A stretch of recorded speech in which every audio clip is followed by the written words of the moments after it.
Merci de nous retrouver sur ce nouvel épisode de la Tribune des médias. C'est un programme spécial ouvert pour les promoteurs des médias en ligne. C'est une occasion au cours de laquelle ils reviennent sur l'historique de leurs médias, les défis auxquels ils font face dans leur vie d'entreprise. Et pour ce nouvel épisode, nous recevons Helmut Komlanvi. Il est le promoteur de AC2 TV et également le vice-président de l'Union nationale des médias en ligne du Bénin. Helmut Komlanvi, bonsoir.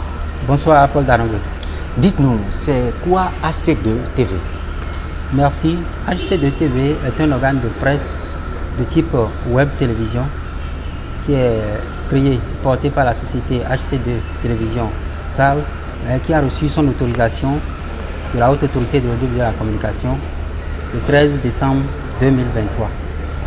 Un média qui exerce donc dans les domaines suivants: la culture, l'agriculture, l'entrepreneuriat, le sport et bien évidemment l'actualité.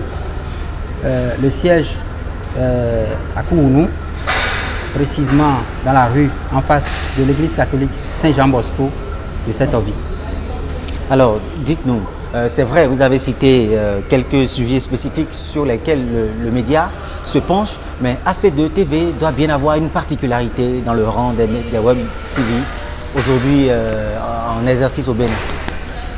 AC2 TV, comme je l'ai dit, par rapport à notre ligne éditoriale, nous sommes beaucoup plus spécialisés en culture. C'est vrai que nous intervenons dans 4 domaines spécifiques, mais beaucoup plus spécialisés en culture et en sport. Notre particularité également, c'est de pouvoir monter sur des événements en streaming, des grands événements sportifs, des grands événements culturels. Nous faisons du direct d'un peu partout au Bénin et un peu partout sur la terre. Techniquement, la création d'une entreprise est souvent une réponse positive apportée à un problème. Quelles sont les motivations qui vous ont poussé à créer un média en ligne comme AC2 TV? Nous avons créé AC2 TV pour répondre à un besoin. Le besoin technologique, oui, puisque le monde étant en perpétuelle évolution. Nous avons servi par le passé sur des médias classiques et nous constatons que le besoin en information, mais en information rapide, à portée de main, se pose. Et pour apporter une solution à ce besoin-là, on a bien compris qu'il faut que l'accès à l'information soit plus facile. C'est dans cette dynamique-là que nous avons souhaité donc créer un média en ligne, mais pas un média en ligne comme tout autre média, mais nous spécialiser donc dans des thématiques bien précises. Je voudrais préciser que notre média est en partenariat avec une autre entreprise qu'on appelle HC Média, qui est plutôt spécialisée dans les grandes productions d'événements, la captation, et qui fait également de la location de matériel. Alors, dans ce partenariat-là, avec cette structure, nous avons la capacité de monter sur des grands événements culturels, monter sur des grands événements sportifs pour l'intérêt de nos internautes, pour l'intérêt des Béninois et du monde entier. Toute entreprise est sans doute dans ce qu'on peut appeler la quête de la croissance, la quête de la viabilité. Quelles sont les difficultés économiques auxquelles vous êtes confrontés à AC2 TV? Non, il faut l'avouer, aujourd'hui, en matière de difficultés économiques, nous sommes d'accord que les médias en ligne n'ont pas encore véritablement ce qu'on appelle le modèle économique, ou ne sont pas encore totalement ancrés dans le modèle économique qui pourront booster donc leur développement. Mais nous sommes confiants que ça va arriver. C'est-à-dire que on est au Bénin tout au début de ce type de médias-là, c'est-à-dire le sous-secteur des médias en ligne. Nous peinons encore à accéder à la manne, c'est-à-dire comment réussir à faire des recettes de façon spontanée, un peu comme ça se fait avec les médias classiques. Mais le mécanisme est là et ça a commencé tout doucement. Et puis, bon, nous sommes convaincus que ça va y aller, mais tout de suite, nous sommes conscients que ça ne marche pas encore systématiquement. Nous sommes encore en train de gérer des charges. Comme toute autre entreprise d'ailleurs, il faut investir d'abord avant de faire chose. Mais là, il est vrai que bon, certains se disent qu'on ne sait pas réellement comment est-ce qu'on rentabilise avec une entreprise de presse en ligne. Mais moi, je pense que le mécanisme est là. Et ce mécanisme, nous l'avons déjà mis en œuvre. Et d'ici quelques mois, quelques années, ça va prendre. Helmut Komlanvi, à la lecture de la convention que vous avez signée avec l'ARAC, on note qu'il vous est fait obligation, par exemple, d'avoir un siège, d'avoir une grille des programmes.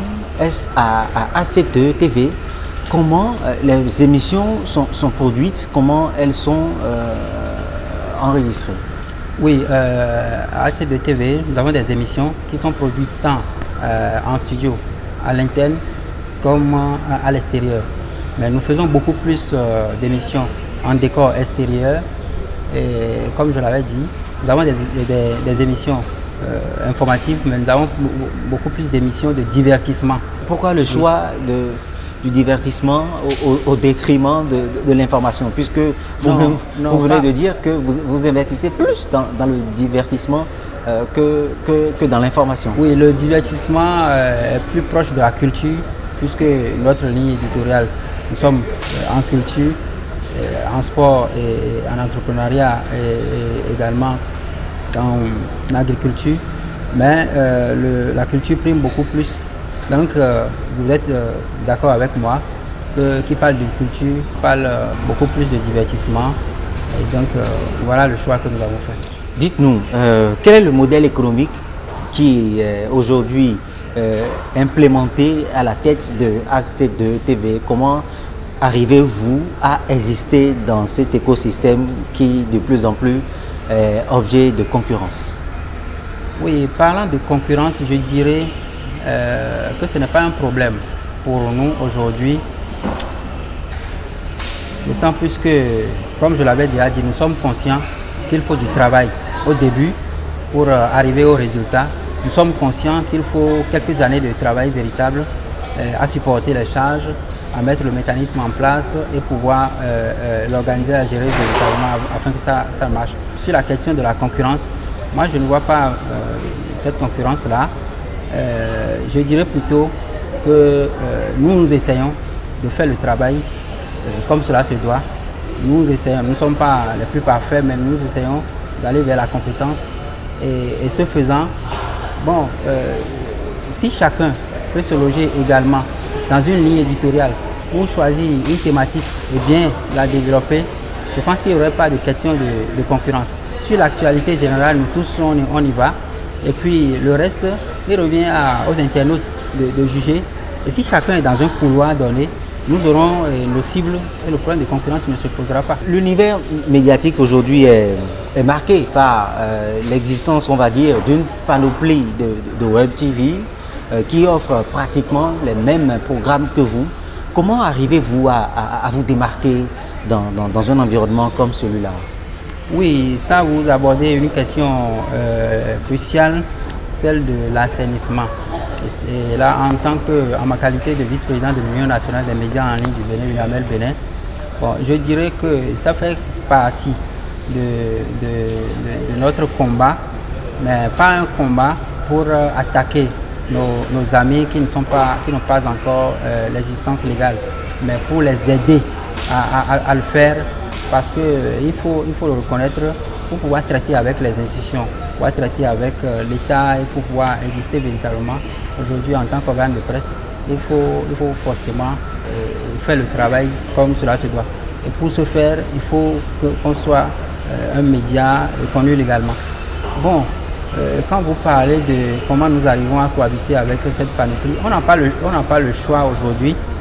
Il est vrai que nous parlons du net, nous parlons des réseaux sociaux et l'accessibilité aux réseaux sociaux ou la création de comptes sur les réseaux sociaux est facile, ce n'est pas payant.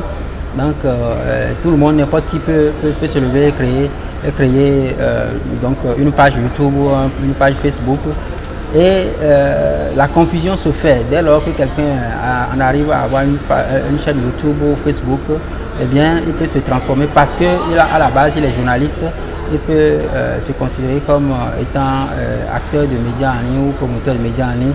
Non, ça ne devrait pas être le cas. Et nous profitons donc de cette tribune pour demander à nos amis qui pensent que bon, on n'a pas besoin forcément de faire les choses normalement pour exister comme un média, de pouvoir aller à l'école de la qualité. Et ça ne fera que grandir notre pays et ça ne fera que grandir l'univers de la presse au Bénin. Alors, Helmut Komlanvi, une dernière question pour sortir de cette émission. Quels sont les canaux digitaux sur lesquels on peut retrouver aujourd'hui AC2 TV? AC2 TV diffuse ses émissions sur son site hc2tv.bj. Également sur les canaux digitaux pour YouTube, Twitter, Instagram, les relais Facebook et WhatsApp. Disons, tout ce qu'il y a comme réseaux sociaux permet de relayer nos productions, mais qui sont principalement diffusées ou publiées sur notre site www.hc2tv.bj. Il faut reconnaître que selon les exigences de l'autorité de régulation, nous diffusons nos émissions en direct et également en publication simple, en post sur notre site internet. Merci à vous, Helmut Komlanvi. Je rappelle que vous êtes le promoteur de AC2 TV. Vous étiez sur la tribune des médias, mesdames et messieurs. C'est la fin de cette émission. Nous venons d'échanger pendant 13 bonnes minutes avec Helmut Komlanvi, qui est le vice-président de l'Union nationale des médias en ligne du Bénin, et également promoteur de AC2 TV. Gardez votre position. Les éditions de la tribune des médias se poursuivent au Palais des Congrès de Cotonou.